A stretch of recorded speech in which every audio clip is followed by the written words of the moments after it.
Saudaraku, anggota Komisi 3 Dewan Perwakilan Rakyat Republik Indonesia atau DPR RI Dr. Haji M. Nasir Jamil MSI meminta Direktorat Reserse Narkoba atau Ditres Narkoba Polda Aceh dan Badan Narkotika Nasional atau BNN Aceh untuk mendukung pengungkapan kasus penangkapan 1 kg sabu bersama 4 tersangka di Aceh Tenggara.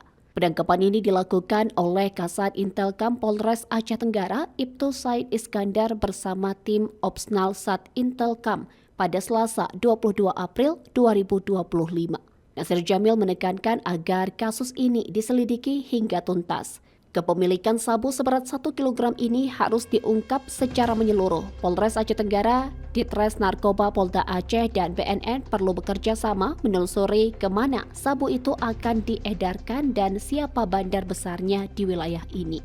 Menurut Nasir Jamil, kasus penangkapan 1 kg sabu ini merupakan kasus yang besar di wilayah Aceh Tenggara.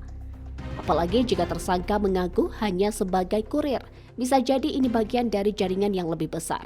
Karena itu Polres Aceh Tenggara harus melibatkan Ditres Narkoba Polda Aceh dan BNN Aceh agar pengungkapan bisa maksimal. Pungkas Nasir Jamil.